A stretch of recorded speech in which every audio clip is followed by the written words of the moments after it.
De Shaq, presque dévoré par un requin, Ils ont essayé de me tuer. à un autre joueur qui a eu un accident de feu d'artifice, il y a énormément de façons dont des joueurs NBA ont failli mourir. D'abord, une équipe a failli mourir dans un crash d'avion. Le 25 février 2023, les Clippers devaient jouer contre les Nuggets le lendemain. Alors toute l'équipe a pris un vol rapide de Los Angeles à Denver. Mais une fois dans les airs, une tempête a éclaté et de nulle part, l'avion a été frappé par la foudre. Cela a fait trembler l'avion jusqu'à ce que le moteur s'arrête complètement. Et alors que tout le monde paniquait, l'avion s'est retrouvé en chute libre. Le pilote nous a avertis avant le décollage. Il y aura des turbulences en allant à Denver. Ce sera peut-être mouvementé. Je me dis, d'accord. On a pris des milliers de vols, on connaît les turbulences, donc ça ne peut pas être si terrible. Donc on vole, tu vois. On sent juste que l'avion chute. C'était comme une chute libre, comme quand tu fais des montagnes russes. Tu fais une chute libre. C'était cette sensation. Tout le monde a fait « Oh, mais... » Tout le monde l'a ressenti. Tu l'entendais du devant jusqu'au fond de l'avion. Et moi, je me suis dit « Je vais juste dormir. » Et ça s'est produit plusieurs fois. Donc là, ok, ça expliquait les turbulences, tu vois. Mais là, c'était plus que d'habitude. C'était clairement le plus fort qu'on ait ressenti. Et puis, on a entendu l'avion s'éteindre complètement. Je me dis « Mince, est-ce que j'envoie un message maintenant? Genre... » Et ça, c'était juste la première des nombreuses façons dont les joueurs de la NBA ont failli mourir. Cette future star de la NBA a failli être tuée par un autre joueur NBA. Quand LaMarcus Aldridge a pris sa retraite sans prévenir, ça n'avait tout simplement aucun sens. Cet homme pas si vieux jouait dans une équipe très forte et semblait avoir encore beaucoup à donner sur le terrain. Mais le 10 avril 2021, à Brooklyn, New York, les choses ont pris une tournure inattendue.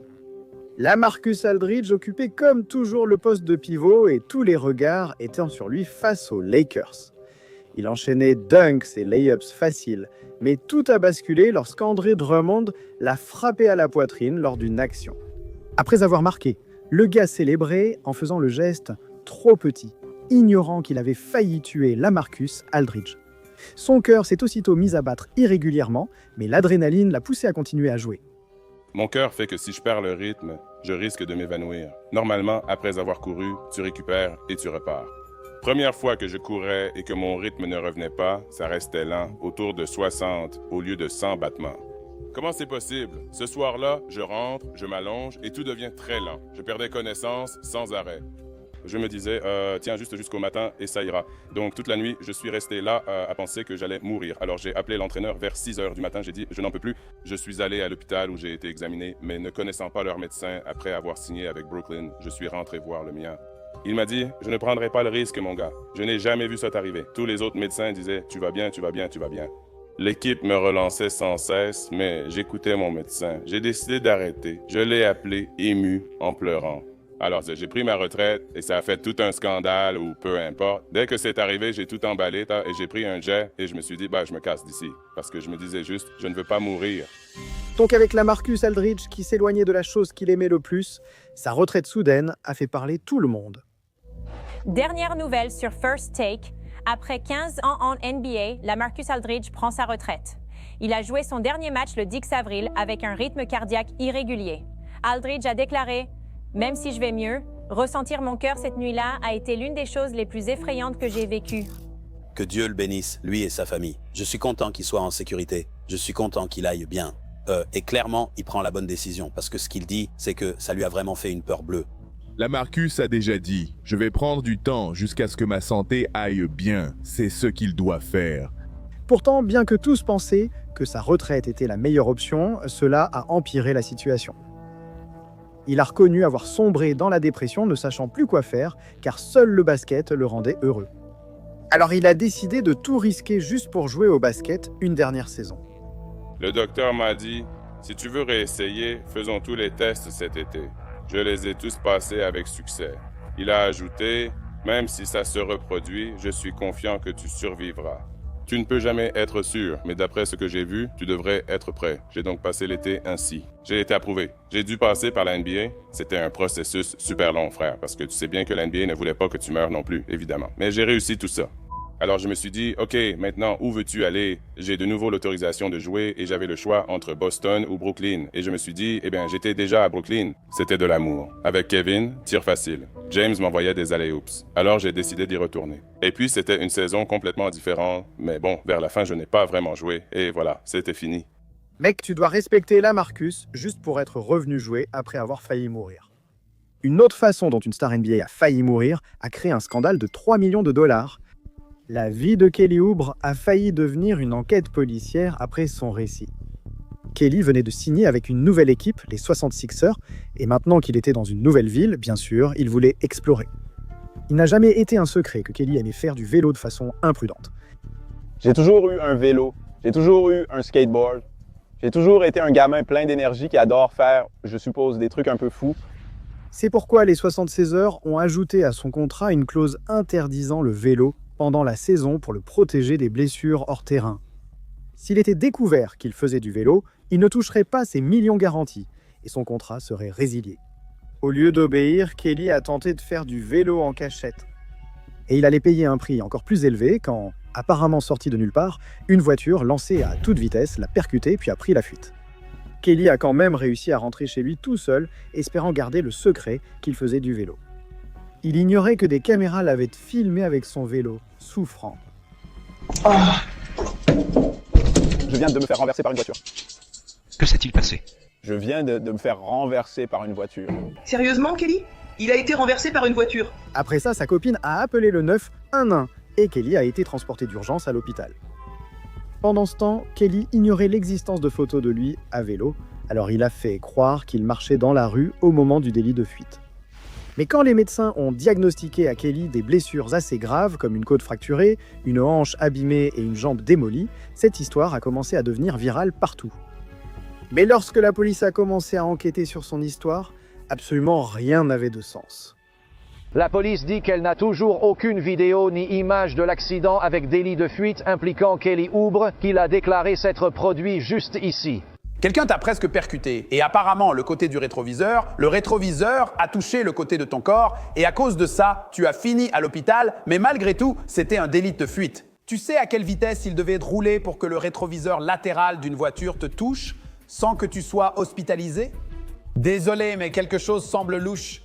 Comme tout le monde doutait de ce qui s'était passé, des journalistes ont confronté l'entraîneur de Kelly sur le manque de preuves. Pouvez-vous réagir au rapport indiquant que, selon la police, aucune preuve de délit de fuite n'a été trouvée concernant les blessures de Kelly Oubre? Je ne commenterai pas cela. Je n'ai pas d'autre réponse à cela que de croire ce qui a été rapporté jusqu'à présent. Quoi qu'il en soit, étant donné qu'il n'y avait aucune vidéo de l'accident, aucun témoin, aucun suspect et aucune mention de vélo, tout le monde a commencé à supposer que Kelly mentait sur le fait qu'il avait failli être tué par quelqu'un et qu'en réalité, il s'était simplement blessé en faisant du vélo. Mais tous les joueurs NBA n'ont pas failli mourir, car John Wall a, lui, tenté de mettre fin à ses jours à 2 reprises. Mais les choses n'ont pas toujours été aussi sombres pour Wall. Un temps, il dominait le monde du basket. Dès son arrivée en NBA comme premier choix, il est immédiatement devenu l'un des joueurs les plus passionnants à voir. Cet homme était plus rapide que Flash, acrobatique, dunkait sur les gens, Wall portait l'équipe en série éliminatoire et semblait une star en marquant des paniers décisifs. Il affronte Bradley pour 3 points. Yo! Wow! Quel tir! John Wall s'est vite imposé parmi les meilleurs meneurs, ce qui a valu aux Wizards de lui offrir un contrat de 171 millions. Tout semblait aller pour le mieux, mais aussi vite que John Wall était entré dans son apogée, alors qu'il semblait avoir un avenir radieux devant lui, tout allait s'effondrer. Son corps a commencé à le lâcher, alors il a dû faire face à des blessures, jusqu'à ce qu'il subisse finalement la pire blessure de sa carrière. Le voilà qui y va. Il tente un tir et marque encore. Et il est au sol, il souffre. John Wall, déjà forfait pour la saison à cause d'une blessure au talon, doit subir une opération du tendon d'Achille après avoir glissé chez lui, selon l'équipe. Subir une opération du talon, être en train de s'en remettre et ensuite subir ça, c'est une blessure très grave pour un joueur comme lui. Cette annonce effrayante a non seulement écarté John Wall pendant plus d'1 an, mais elle a aussi déclenché un effet domino menant à certains des pires moments de sa vie, car juste après, son meilleur ami, sa grand-mère et sa mère, qui avaient tout fait pour lui en grandissant, sont décédés. Je veux juste te dire merci d'avoir été ma mère. Je sais que ce n'a pas été facile de m'élever avec mes 2 sœurs, de voir mon père partir en prison et de te voir tout sacrifier. Tu venais toujours me chercher à l'école et m'y emmener. Je me suis toujours demandé ce que ça faisait de pouvoir faire des choses avec ma mère. Je n'en ai jamais eu l'occasion. John Wall était submergé par l'émotion. Donc, la douleur mentale et physique qu'il traversait ne lui a jamais permis de vraiment se rétablir ou de jouer comme le joueur qu'il était autrefois. Et pour aggraver encore la situation, l'équipe à laquelle il avait tout donné ne pouvait tout simplement plus attendre. Alors ils l'ont échangé à l'une des pires équipes de la Ligue. Ce moment a été le déclic pour Wall, lui donnant pour la première fois envie de se suicider. Comment tes enfants t'ont-ils aidé à traverser cette période? Parce que je sais que c'était vraiment une période difficile. Honnêtement, sans mes enfants, je ne serais pas là aujourd'hui. Tu comprends? Comme je l'ai dit, tu es dans un endroit sombre. Les gens ignorent que j'ai déchiré mon tendon d'Achille, eu 4 infections et failli me faire amputer. Et ma carrière était sur le point de se terminer. Ma mère a été diagnostiquée d'un cancer du sein, puis elle est décédée. J'ai été transféré de district de Columbia à Houston, où j'ai vécu 10 ans. 1 an après, ma grand-mère est décédée. Maintenant, je ne joue plus au basket. Tu vois ce que je veux dire? Je suis dans une mauvaise passe. Je me dis, mais qu'est-ce qui se passe, bordel? Pourquoi tout ça doit m'arriver, l'un après l'autre? Je passe de 2e meilleur joueur de l'Est, top 10, top 15, à tout perdre soudainement jusqu'à toucher le fond. J'avais tout, mais la merde est arrivée sans que je le veuille. En parlant ainsi, ce n'était pas John Wall qui voulait de la sympathie. Il disait simplement au monde ce qu'il traversait vraiment. Mais comme c'était une star du sport qui disait quelque chose d'aussi terrifiant, évidemment, tout le monde en a parlé partout. Je dois avouer que lorsque j'ai entendu cette histoire hier soir, j'ai hâte de le voir car des personnes comme moi et d'autres doivent des excuses à cet homme. Parce qu'on ne savait pas. Ce n'est pas pour dire que quoi que ce soit a été dit sur lui de façon cruelle ou avec une intention malveillante. Mais la réalité, c'est que c'est juste un rappel qu'on ne sait jamais ce que les gens traversent. Moi, je n'ai certainement jamais su tout ça. Et maintenant, avec tout le monde concerné, apprendre que Wall a failli mettre fin à ses jours une fois était déjà assez surprenant. Il a finalement admis que ce n'était pas la seule fois. J'ai bu 10 Budweiser, je suis bourré et je vomis dehors. Je me dis, mec, je vais mal, j'ai ma Budweiser. À ce moment, ma mère était ma meilleure amie, j'ai toujours son numéro. Je lui envoie un message chaque matin, je l'appelle, je parlais à ma mère 5 ou 6 fois par jour, donc je comprends, j'explique que la santé mentale est importante. J'ai consulté un thérapeute après ça. Sans mes 2 garçons, j'aurais mis un pistolet sur la tempe 2 fois. Beaucoup de proches et amis l'ignoraient à l'époque. Pas pour changer de sujet, mais une vidéo est sortie où je faisais des signes de gang. À ce moment, j'étais dans ma période la plus sombre, cherchant le bonheur. Reviens en arrière, reviens en arrière. Tu as dit que tu avais une arme sur la tempe. Oui. Cela a vraiment choqué le monde. En tant que vrai fan de Wall, pas seulement du joueur, je suis reconnaissant qu'il ait reçu de l'aide et soit encore là aujourd'hui. Mais un autre joueur NBA n'a pas eu cette chance, ayant dû arrêter le basket à vie après un accident de voiture. Chandler Parsons n'aurait jamais imaginé que l'achat de sa Rolls-Royce, sa voiture de rêve, deviendrait un tel cauchemar. Il conduisait cette voiture partout, jusqu'au jour où un conducteur ivre l'a percuté en rentrant chez lui. Et donc je me fais percuter, tu vois, et je me réveille. Et quand je me réveille, il y a déjà des sirènes. Je me souviens juste que les vitres étaient brisées, les airbags étaient sortis.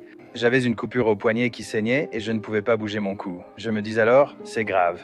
Je vois le gars qui m'a percuté, inconscient, du sang partout. Je me dis, waouh, c'est effrayant. Je vois ma voiture complètement détruite, du rouge partout, et j'entends cette voix. Non, ok, juste pas religieux, ici spirituel, mais j'entends cette voix. Chandler, que Monsieur Parsons, on vient vous chercher, vous allez vous en sortir. À ce moment, je me dis, merde, je suis mort. C'est Dieu, c'est comme ça, non? Il y a du sang partout. Après l'accident, la voiture de Chandler était détruite. La police est arrivée rapidement et Chandler a été conduit à l'hôpital. Les médecins ont alors découvert qu'il avait subi bien plus qu'une coupure au poignet et une douleur à la nuque. Chandler a également subi des blessures qui ont changé sa vie, donc même son entraîneur était inquiet. Je n'ai pas parlé à Chandler depuis des jours. Je n'ai vraiment pas parlé, je demande juste s'il va bien, s'il s'en sort. La dernière fois que je l'ai fait, il était vraiment amoché. L'équipe de Chandler a publié un rapport de blessure anodin, mais c'était en réalité plus grave, une commotion cérébrale et une blessure au disque, pas juste un coup du lapin. Il a subi une grave blessure cérébrale qui a provoqué des troubles de mémoire permanents. Cela m'a forcé à prendre ma retraite. Je n'aurais jamais imaginé cela à 31 ans. On veut partir selon ces conditions. Donc, alors que Chandler était au sommet de sa carrière et forcé à une retraite soudaine, Chandler n'a eu d'autre choix que de poursuivre le conducteur pour une somme d'argent énorme. Comme l'homme l'a percuté et a été arrêté pour une 4e conduite en état d'ivresse, il a été condamné à perpétuité. Mais le fait que justice soit rendue ne pourra jamais dédommager Chandler pour ce qui lui est arrivé. Bon, parfois, les joueurs NBA ont failli mourir à cause de quelque chose de stupide, comme quand Nick Young a failli tout perdre juste pour devenir viral sur Snapchat.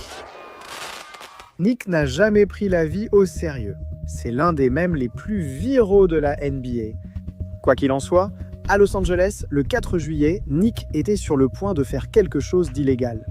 Cela n'aurait jamais dû arriver. Il lui suffisait d'apprendre de l'exemple de Jason Pierre-Paul, ancien joueur de la National Football League, parce que pas très longtemps avant, lui aussi fêtait ce jour férié. Mais après avoir manipulé un feu d'artifice, il a explosé. Non seulement cet homme a failli mourir, mais il a aussi presque perdu sa main. Quand Nick essayait de faire le malin devant la caméra, il a fait ça.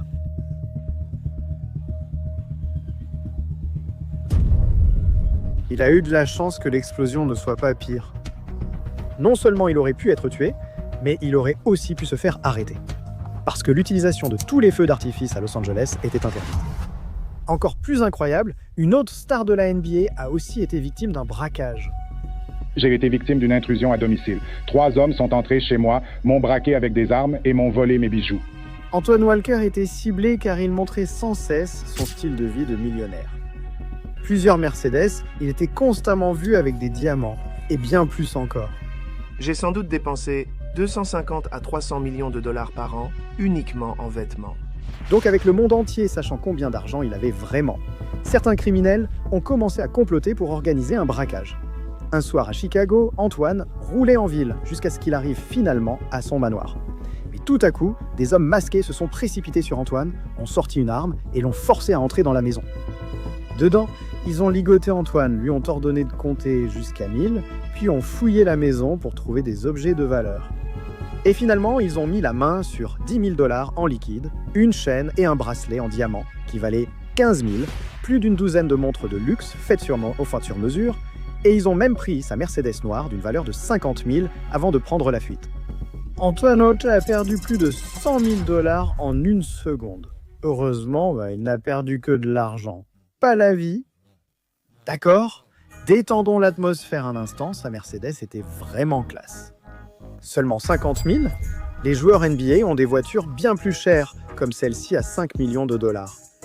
Une star NBA a une voiture résistante aux explosions. Michael Jordan conduit littéralement plus vite qu'un avion. Tu es vraiment encore là après avoir entendu tout ça? Clique sur cette vidéo, mec.